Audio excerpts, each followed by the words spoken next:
The sign, character as the fingerprint of the divine. The Gam, the 60 jars, and the behavioral theology of the kingdom. We arrive at verse 14, the verse toward which the entire opening sequence has been building. The servant has departed from Canaan. He has crossed the desert.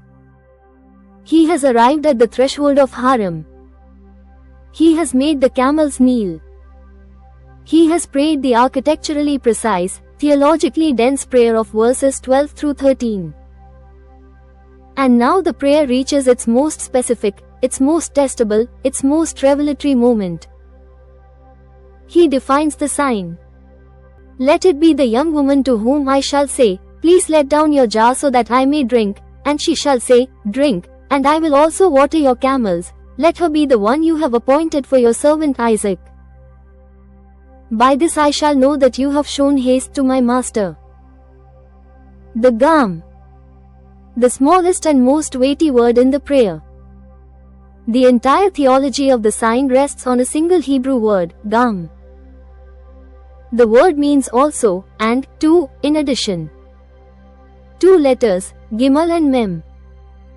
But these 2 letters are the pivot point of the entire covenant encounter. The servant asks for a drink of water. This is the explicit, stated, minimum request. Rebekah's offer to water the camels is the Gam, the also, the extension beyond, the voluntary expansion of the service into territory that was never required. The Gam in verse 14 is the threshold between obligation and grace, between the minimum and the overflow, between social courtesy and covenantal character. And the servant has specifically, deliberately, theologically designed the sign to hinge on the Gam. He is not looking for the woman who fulfills the request. He is looking for the woman who says Gam, the woman whose inner orientation automatically extends generosity beyond the explicit boundary of what was asked. The woman who stops at the minimum has satisfied social obligation. The woman who says Gam has revealed her nature. Matthew Henry, the great 17th century English Puritan commentator, whose concise commentary remains one of the most quoted biblical commentaries in the English language, observes that the servant is seeking a woman who is simple, industrious, humble, cheerful, serviceable, and hospitable. These qualities are revealed, Henry notes, not in a formal interview or in a public display of piety but at the well, in the unguarded moment, where ordinary duty and divine providence meet. Henry's pastoral instinct is confirmed by centuries of subsequent scholarship and by the psychological research on behavioral disclosure. The Gam at the well is a more reliable indicator of genuine character than any formal evaluation could produce. The Hiphil imperative hakre now of the servant's prayer now finds its answer in the Hiphil imperfect ashqeh of Rebekah's anticipated response. Ashq, I will cause to drink, I will give drink. She does not merely offer passive provision. She actively facilitates life. She becomes the agent of sustenance for 10 creatures who have no claim on her time, her energy, or her compassion. The Hiphil in her anticipated response mirrors the Hiphil in his prayer. The servant asked God to causatively bring about the encounter. The woman he is seeking will causatively bring about the life-giving action. The grammar of the answer matches the grammar of the request. The Hiphil calls to the Hiphil across the distance of the prayer. This is the grammar of covenant fulfillment. The shape of the answer is the same as the shape of the asking. The mathematics of extravagant grace. 3 hours of running at the well. Let us now do the arithmetic of Rebekah's Gam, because the physical scale of what she is about to do is itself a theological statement, and it must not be softened into symbolism before its literal weight has been fully felt. The servant has 10 camels. These camels have been traveling through the desert for approximately 20 days. A camel that has been in active travel and has been rationed on water, as any practical desert caravan would ration it to preserve the water supply, arrives at a well with a serious water deficit. The physiological capacity of an adult dromedary camel for a single drinking session is between 80 and 130 liters. A heavily depleted camel can drink closer to the upper end of this range. 10 camels drinking at the generous end, let us say an average of 100 liters per animal, the total water requirement is 1000 liters. Rebekah's ceramic cud, her standard water jar, held approximately 20 liters. A full jar weighed approximately 20 kilograms, roughly 44 pounds. To provide 1000 liters of water for 10 camels, she would need to fill and carry her jar approximately 50 times. Each trip required lowering the jar into the well by rope, hauling it back up full, carrying it to the stone rahat trough, pouring it out, and returning.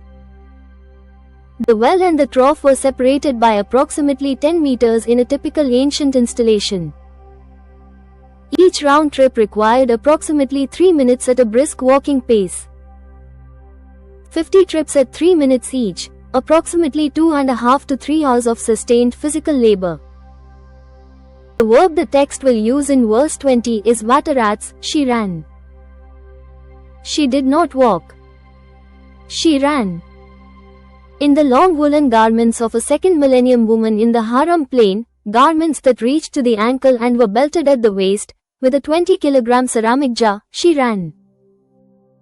Trip after trip. For 3 hours. Without complaint. Without calculation. Without stopping to ask why the stranger needed so much water or when it would be enough. She ran until the camels had finished drinking. This is the kingdom mathematics of extravagant grace.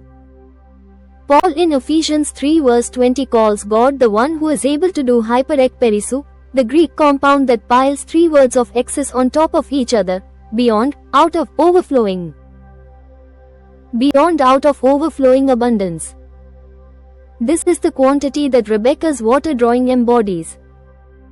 Not the fulfillment of the request. Not a polite satisfaction of the minimum social obligation.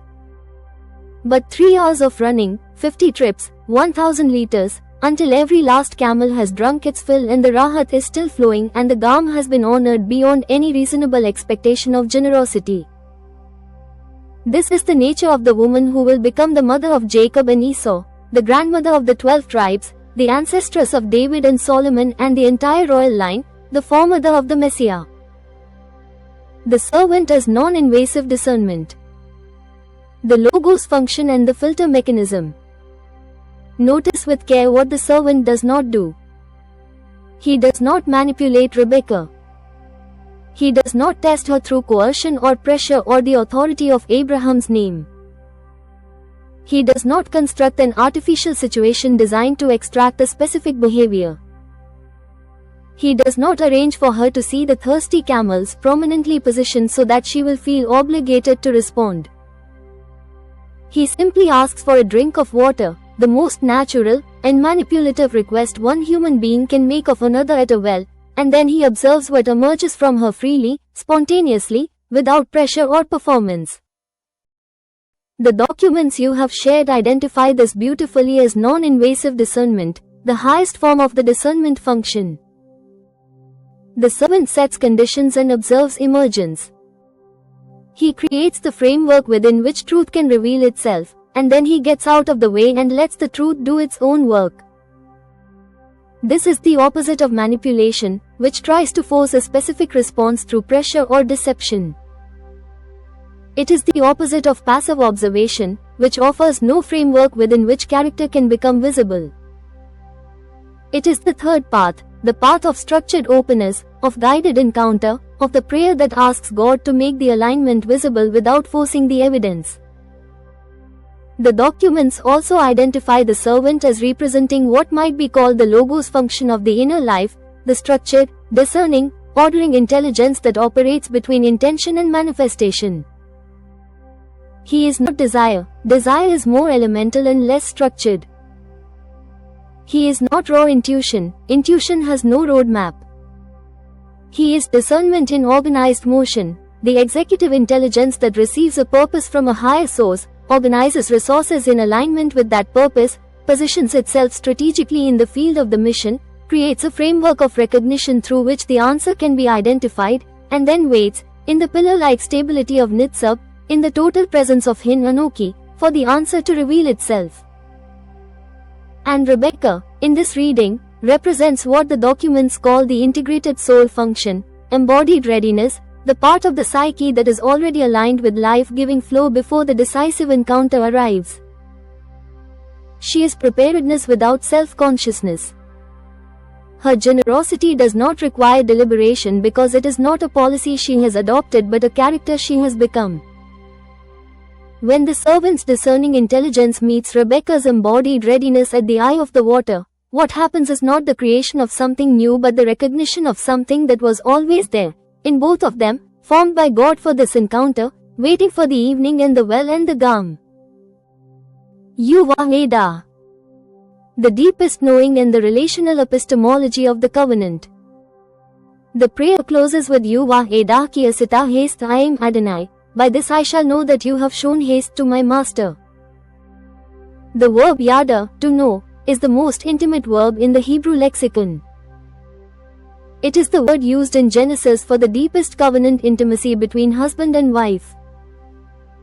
It is the word used in Jeremiah 31 verse 34 for the knowledge of God in the new covenant. They shall all know me, from the least to the greatest.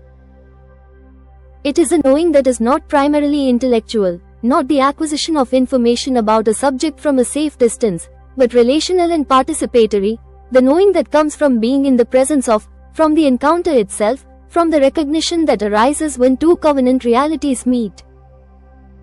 The servant is not asking for proof in the sense of formal evidence that can be submitted to a tribunal. He is asking for recognition, the deep, interior, spirit-level recognition that his soul has been tuned to receive through 20 days of desert formation and a lifetime of covenant living. He is asking for the moment when the Hiphil of Hakre becomes the Hiphil of ashqeh in the voice of a young woman at a well, and his whole interior witnesses that the divine fingerprint is here, that the covenant God has moved, that the pattern he was looking for has appeared.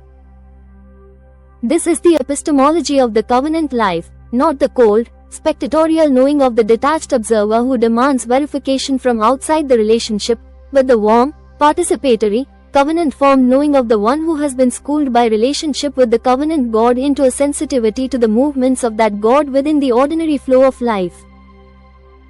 The servant will know because his spirit has been formed to know. He will recognize because the recognition capacity has been cultivated through the long practice of attending to the covenant God's movements in history. Let the word of God continue doing its work in you long after this video ends. Return to these 5 verses. Read them slowly.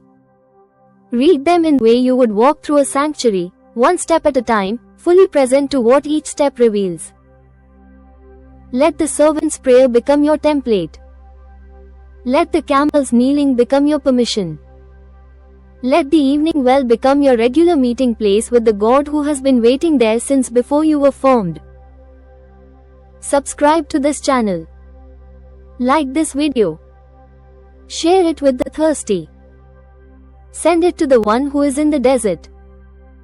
Tell them that the servant is at the well and the gifts are loaded and the prayer has been prayed and the God of the covenant never once fails those he has sent. Contact us at christ4life143@gmail.com.